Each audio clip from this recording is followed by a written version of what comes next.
I think I'll be better with the 10s, yeah. Okay. 2 elbows high. As we get deeper into the workout, Stephen smartly reduces the weight on several exercises in order to maintain form. He's learned from watching previous Train with Kai videos in which some of the winners were psychologically affected by the fact that the workout was being taped. I didn't care about the camera. I wanted to learn so that, you know, I can apply it to my benefit and, you know, what I can bring on stage. You know, it's like, not just for that one day, like how much I can impress others, you know, like, I think that's where a lot of people make the mistakes, is ego lifting.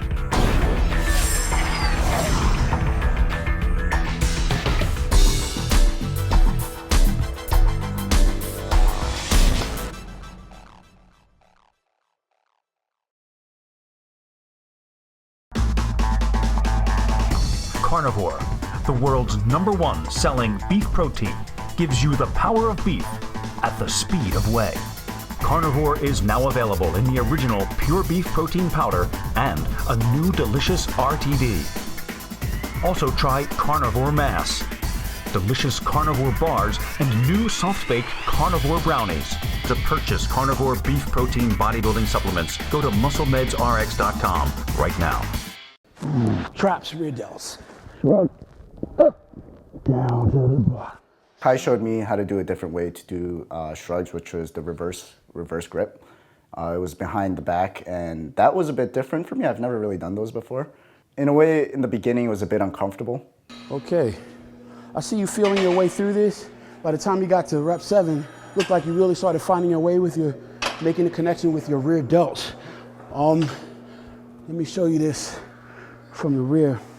This is, at the bottom of this thing, I'm thinking about my traps. So it's a shrug here. From here to get it over my butt, I contract my rear delts and my lats. And then I hold it there for a second. The contraction is in my lats and my rear delt as well as my trap. Stretch it out, return to the center. I'm really trying to pull down on my trap. Up to the top. Now, again, this is shrug, rear delts, down to the bottom. Shrug, rear delts, down to the bottom. Shrug, rear delts, down to the bottom. Shrug, rear delts, down to the bottom. 1, 2, 3, 4.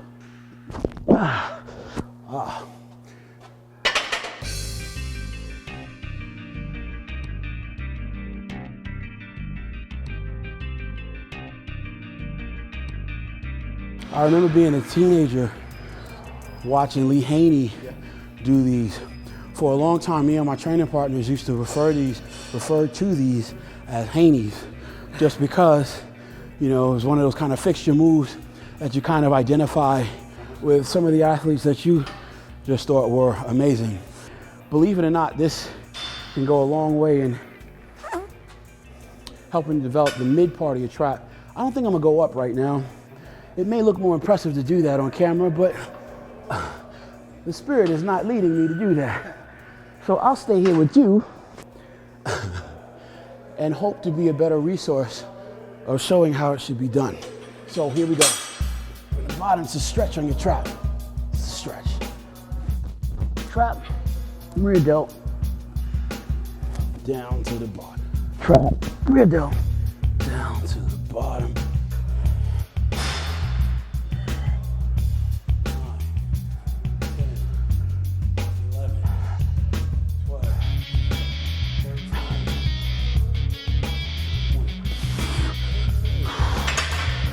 So now, remember how we started the last one? Well, we pick up right from there. And shrug. 1. Pull the trap. 2. To the floor. 6. 7. 8. 4. Use. Look the same way you did when you were doing the other one. 5.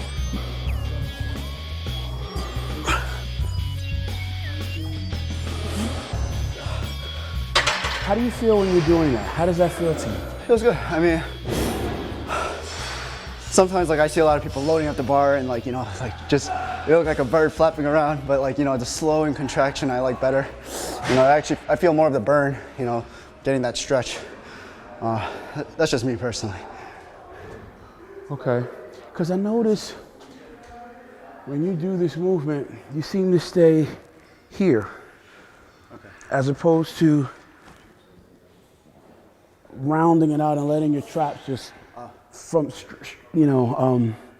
really as much as we can from the top. Is there a reason for that? No, I mean, that's just, when I was doing that, I was just trying to let it pull a little bit, just to get that stretch and then pull it. I mean, usually I just round it out. I mean, I don't know if that, I mean, that's just something that I've always done. I mean, maybe if I'm doing it wrong, you can correct it. No. I just want to understand, is there because like for me, when I'm doing it, I guess I just like to round it out, keep it straight so that I can get the pull and then stretch. Okay. That looks cool. All right. Okay. And then that's why I asked you about the straps too, because when I start to lose the grip, at least the straps will like keep it there so I can still. I hear you.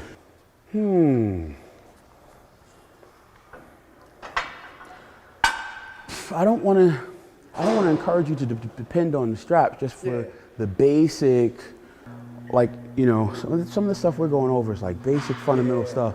And yeah, there's a time when I have to come in with a belt. There's a time when I have to wear elbow wraps, and there's times when I have to put, you know, knee wraps on and stuff. But those things don't take the place of proper mechanics, the basics. So like as we're in here right now, rather than just try to explode through a whole lot of weight, and rather than try to, you know, aim to break a record myself, or try to set some new personal standard with whatever feat of strength I can demonstrate, which I probably couldn't do today anyway, right now. But I think it's more important to try to go over just the basics in the movement. And those basics in the movement, if you notice, I don't need to have wraps on in order to execute those things. So that's why I'm asking you about, you know, this thing with your shoulders, because, you know, it was a long time I did a movement my own way, and then there was the way that, you know, let's say my coach was showing me to do something. I thought my way was effective, and, you know, for a long time maybe it was. But then when I started to get into other issues related to, oh damn, you know, I might need to develop another way, or at least know another way to do this. So at any rate. That's fine. I mean, because I'm here to learn, and whether it's with weights or not, you know, it's just to learn the basics, as we talked about in the step mill, is, you know, getting the foundation down and getting the basics down, and then when I'm on my own, really apply that. You know, a lot of people, you know, they watch things, they read about it, but they don't apply it. You know. And it may not even apply to you. You may not. I remember when I worked with George this year. Well, not this year. I worked with George last year, the year before last. And, you know, I would train shoulders just well enough on my own, so I thought. But then when it came to training shoulders with him, I'm doing shrugs, and I'm thinking I'm doing shrugs, great. And he's like, no. Side laterals, no, Kai, I want you to exaggerate this part of the movement before. And I remember thinking, well, what's the point, you know? But when I did it that way, not only did I recruit more muscle fibers, but I also began to develop a strength in an area that I'd been shown up as shallow in years prior. You know, so a little tweak like that really went a long way in helping me not only understand, you know, another way of doing it, but a more efficient way of doing it that helped me to correct some of the problems that I was dealing with. But all right, here we go. I'm gonna keep on moving here.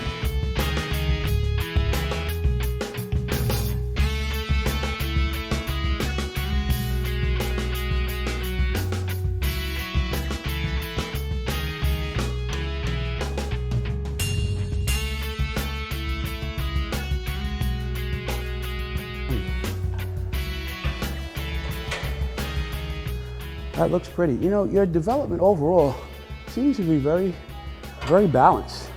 You know, I would encourage you to continue to do what you're doing. One more set.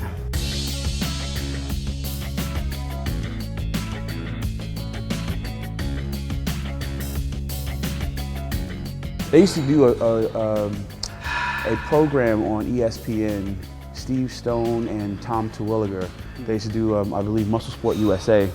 And, you know, wherever I was in the country, you know, in my travels coming up as a teenage bodybuilder, you know, you could turn on Muscle Sport USA, whenever it was that ESPN was showing it, and you get a chance to, you know, hear them do a roundup and a wrap up of all the bodybuilding stuff that was going on all over the country. Before winning my way to the U.S. team to go to the World Championships, I competed in the Team Universe, not once, not twice, not 3 times, but a lot of times to try to win my way on the team to go to the World Championships. Back then, that's the road you had to take if you were going to turn pro. I didn't win the Team Universe this year, and I had this videotape of the roundup, and I was listening to the roundup of the last show that I had done, the last time I did the Team Universe. He had said, Steve Stone had said, wow, you know, look at Kai Green, blah, blah, blah, blah, you know, great potential, definitely a pro one day when he gets it all together. I froze that. I burned it into my mind, and every day when I was getting ready some years later to go back to the Team Universe to win my way on the US team, finally to go to the World Championships, I played that tape every day and heard him say every day, definitely a pro one day once he gets it all together. Definitely a pro one day once he gets it all together. Definitely a pro one day once he gets it all together. I played it over and over and over again, and it became the thing that I used to help me believe, reinforce my belief in the thought that everything that I was doing at that time in my life was to produce that desired end result. But just to touch on what we spoke about when we were on the step mill earlier, and you talked about having a belief in something. Everybody believes in something, and you can choose to believe in something that will help push you closer to your goal, or you can believe in something that helps to push you back. You know, your belief in what you're doing, your belief in the thought that what you're doing is going to add to your ability to be successful. If there were no belief that this is going to help me or help you advance towards your goals that relate to physical fitness or whatever, then what's the point in doing a deadlift? What's the point in doing these shrugs? What's the point in learning how to master these things and call them as tools to help your advancement if you don't believe that they're going to be the resource?